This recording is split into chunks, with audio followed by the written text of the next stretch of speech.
Bismillahirrahmanirrahim. Assalamualaikum warahmatullahi wabarakatuh.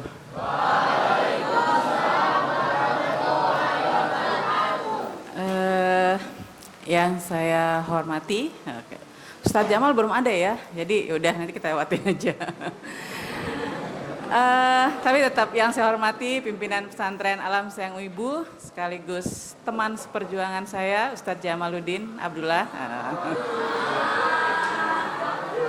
Oke, yang saya hormati juga, saya banggakan Ustadz Ustazah yang ada di pesantren Alam Sayang Ibu. Tentu yang juga penting adalah Nuna Dende yang dipilih Allah berada di sini dan insya Allah akan menjadi pemimpin masa depan dan membawa perubahan. Amin. Insya Allah ya. Karena memang kalian adalah orang-orang pilihan yang ada di pesantren ini. Nggak semua, tapi kalian sudah berada di sini, itu Masya Allah, kalian adalah orang-orang luar biasa. Bunda mau cerita tentang, tentang hormon. Nah, kalian pernah dengar hormon kan? Nah, kayak saya enakan berdiri ya, saya biasa berdiri sih, nggak biasa duduk. Oke. Pernah dengar hormon? Apa sih hormon? Ini SMA, anak-anak SMA pernah yang belajar kimia, belajar fisiologi, gitu. Pernah dengar nggak? Atau biologi lah, kalian pernah dengar istilah hormon nggak? Pernah, apa tuh hormon kira-kira?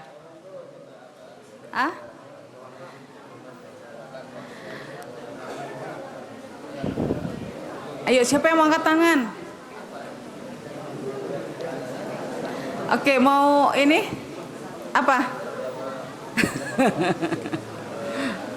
Apa hormon? Contohnya aja. Oke, apa contohnya? Ada hormon testosteron di laki-laki, di perempuan.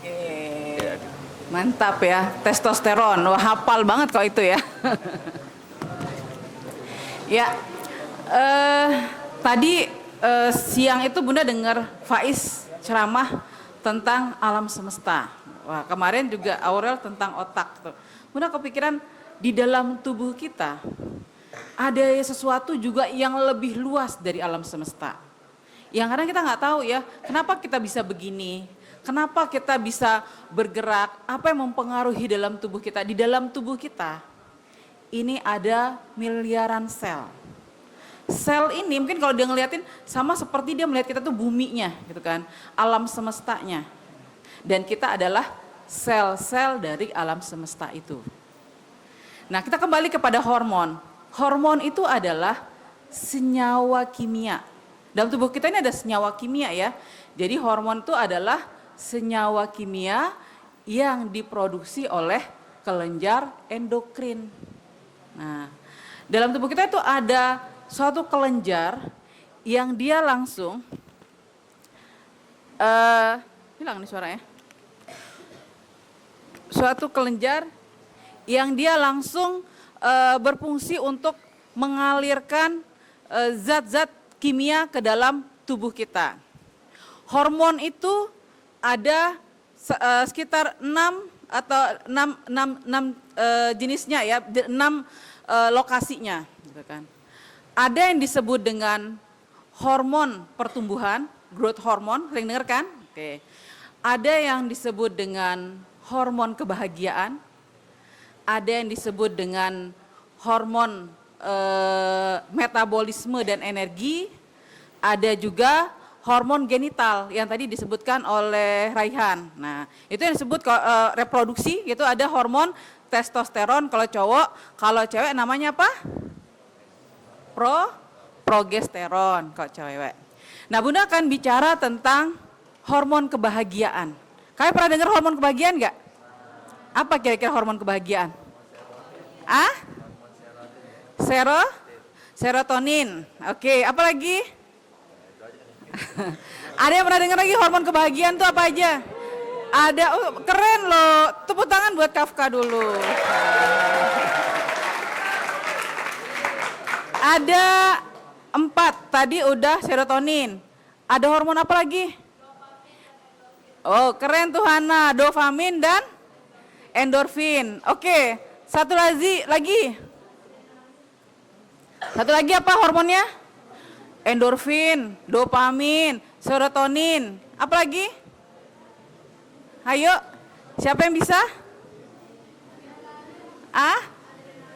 Adrenalin, ya dia hormon tapi bukan termasuk hormon kebahagiaan dia. Oke, itu juga nanti kita bisa bicarakan gitu kan. Apalagi kira-kira? O depannya, huruf O depannya.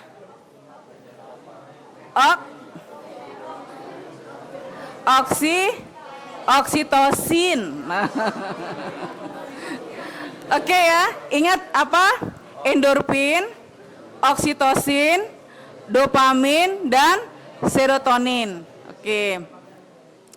Kalau hormon endorfin, saya dengar kan endorfin ya? Bahkan sampai itu endorfin itu biasanya digunakan untuk apa biasanya? Kalian pernah dengar nggak? Oh, ini obat ini ada endorfinnya, gitu kan? Biasanya berfungsi untuk apa? Endorfin, bikin apa? Enggak, ada lagi nggak? Endorfin kira-kira bentuk apa? Pereda nyeri. Ya. Endorfin itu adalah hormon yang diberikan oleh Allah kepada kita untuk sebagai pereda nyeri. Biasanya untuk mengaktifasi hormon-hormon ini, kalau untuk endorfin kita bisa dengan cara nonton film yang lucu, kemudian ketawa. Itu adalah cara kita mengaktifkan hormon endorfin. Atau kalau seorang ibu gitu kan, ketika dia melahirkan bayinya itu, kalian bisa bayangkan ibu ketika dia melahirkan kan sakit banget ya. Tapi ketika dia lihat bayinya, udah itu langsung keluar hormon endorfinnya. Rasa sakitnya hilang. Jadi sifatnya analgesik, dia menghilangkan rasa sakit. Nah, dalam ibadah hormon endorfin ini pun kita bisa aktifasi. Salah satunya dengan cara apa? Ketika kita sujud. Ketika kening kita sujud, itu adalah salah satu cara untuk mengaktifasi hormon endorfin. Jadi kalau kalian ngerasa sakit, kalian sujud saja. Kalian sujud, maka sakitnya akan hilang. Subhanallah ya. Jadi kita bisa mengaktifkan hormon-hormon itu yang ada di dalam tubuh kita. Hormon yang kedua ada yang disebut dengan oksitosin. Ini adalah hormon cinta kasih. Nah, ini hormon cinta kasih. Jadi ketika kalian merasa dicintai, ketika kalian dipeluk, kalian pernah nggak sih kalau lagi sakit, lagi galau, tidur atau dipeluk ibu kalian merasa nyaman nggak? Nah, oke, jadi kalian bisa membayangkan ibu kalian sekarang, gitu kan?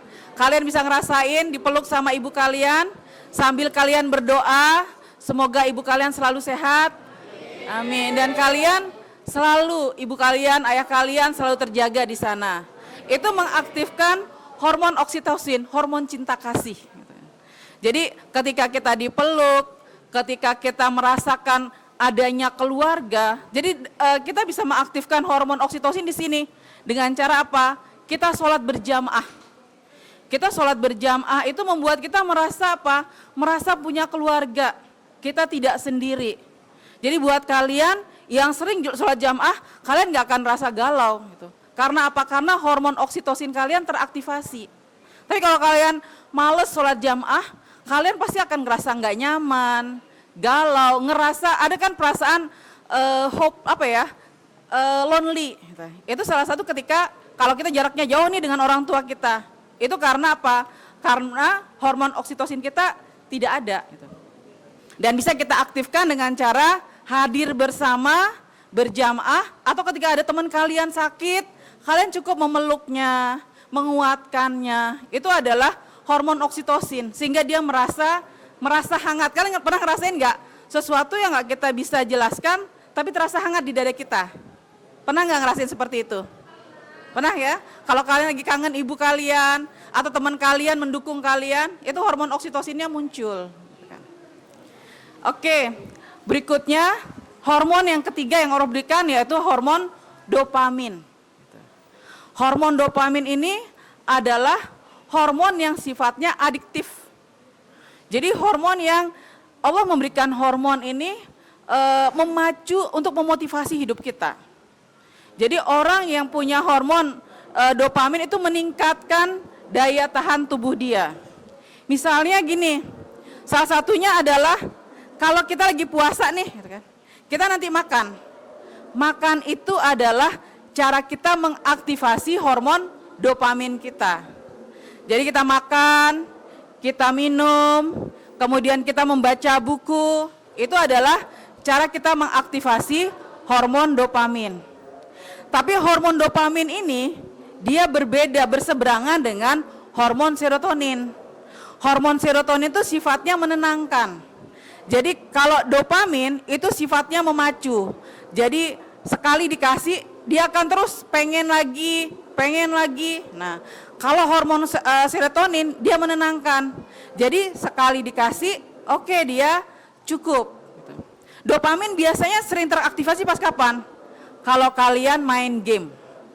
Bahaya hormon dopamin itu bagi tubuh kita.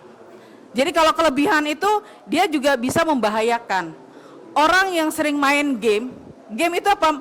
Menyebabkan aktivasi hormon dopamin. Kalau hormon orang yang main game, sering nonton video porno, itu apa? Itu sangat bahaya. Karena apa? Ketika hormon dopaminnya aktif, itu menyebabkan terjadinya apa? Dia naik, terus naik, dan yang terjadi ada yang disebut dengan dopamin flood, yaitu kebanjiran dopamin. Orang yang kebanjiran dopamin, itu menyebabkan apa? Reseptor di otaknya jadi hang. Jadi orang yang kebanyakan main game, karena dia game itu apa? Selain memicu hormon dopamin, ditambah dengan adrenalin. Nah, itu menyebabkan otaknya hang. Karena apa? Terjadi konslet pada reseptor di otaknya. Hormon dopamin itu sifatnya cepat dan dia cepat hilang. Tapi kalau terus diaktifkan, itu menyebabkan terjadinya dopamin flood atau yang disebut dengan kebanjiran dopamin. Orang yang kebanjiran dopamin itu menyebabkan apa yang terjadi kemudian? Kalau dia udah kebanjiran dopamin, maka tiba-tiba menyebabkan terjadinya penyerapan dari hormon dopamin tadi. Sehingga terserap dan akhirnya dia akan menjadi menurun. Kalau kalian lihat orang-orang yang main game, banyak orang yang main game kok tiba-tiba dia hang, tiba-tiba menyebabkan dia meninggal gitu kan. Ya tadi salah satunya karena apa? Aktivasi hormon dopamin yang berlebih.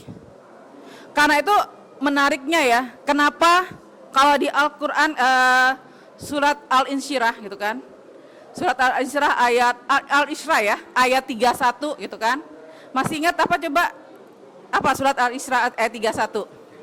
Siapa yang ingat? Dimas coba, apa? Surat Al-Isra ayat 31.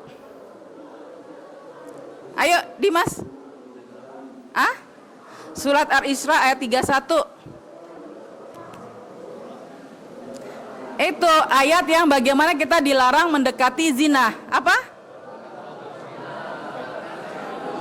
Oke, coba ini Zenik, coba Zenik, ayo. Apa Zenik? Bisa? Ayo coba Zenik. Siapa yang bisa? Ayo. Kok pada gambar nih? Sebelah sini, coba siapa yang bisa? Ayo, apa? Oke ya. Jadi kenapa dalam surat Al-Isra kita disuruh untuk menjauhi zina? Karena ketika zina itu apa aja sih gitu kan? Ada zina mata, ada zina hati, ada zina telinga, zina tangan, zina kaki. Karena apa tadi? Itu mengaktifkan hormon dopamin. Hormon dopamin itu ketika dia aktif dan dia kebanjiran di otak kita, itu menyebabkan kita kecanduan. Orang-orang yang kecanduan itu menyebabkan dia otaknya menjadi hang. Menyebabkan terjadinya perubahan perilaku, perubahan sikap, perubahan emosi. Orang kalau dia gampang emosi, itu adalah ciri-ciri orang yang dia sudah kebanjiran hormon dopamin sehingga menyebabkan hormon dia menjadi hormon crash gitu kan. Kemudian dia terjadi penyerapan berlebih dan dia tiba-tiba turun. Turun itu menyebabkan terjadinya lapar dopamin. Ketika sudah lapar dopamin, itu orang, kalau kalian lihat kelihatan ke orang-orang yang kecanduan game, kecanduan pornografi, itu kelihatan. Karena apa?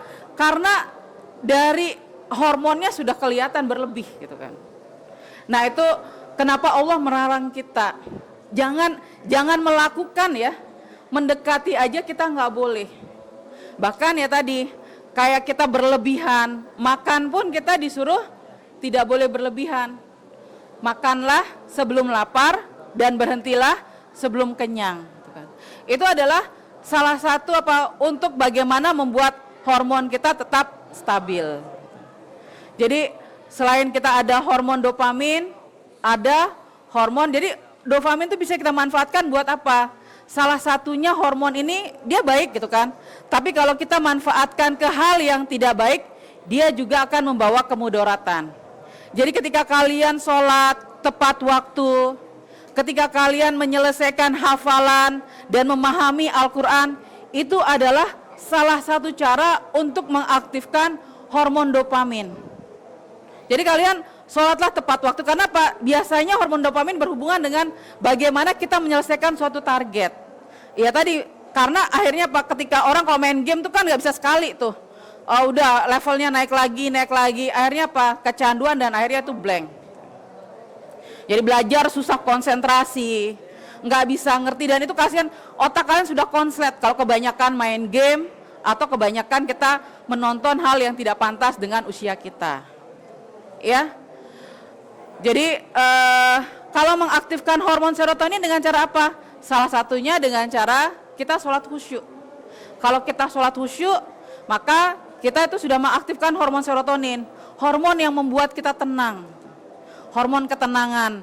Jadi kalau hormon dopamin ini dia berseberangan dengan hormon serotonin, sifatnya lamban dan dia lama, gitu kan. Hormon serotonin itu sifatnya lebih ke bagaimana kita membagi, sedangkan kalau hormon dopamin itu cenderung membuat kita jadi serakah. Karena biasanya hormon dopamin itu berpikir untuk diri kita sendiri, kita melupakan lingkungan kita. Jadi hormon dopamin itu ketika diaktifkan berlebih itu membahayakan. Sedangkan kalau hormon serotonin itu membuat kita tenang, membuat kita selalu ingin berbagi, selalu khusyuk dalam sholat. Itu adalah cara-cara kita mengaktifkan hormon serotonin kita. Oke ya. Demikian dari Bunda, semoga apa yang disampaikan tadi bisa memberi banyak manfaat, ada yang bisa kita ambil. Puasa ini kita jadikan sebagai momen penting untuk kita sama-sama bagaimana kita kembali, kita mengaktifkan hal-hal yang baik dalam hidup kita. Karena apapun yang kita lakukan, semua harus kita pertanggungjawabkan di akhirat nanti. Terima kasih semua. Semoga Allah selalu memberikan kita keberkahan dan semoga puasa ini menjadi puasa terbaik dalam hidup kita. Terima kasih. Assalamualaikum warahmatullahi wabarakatuh.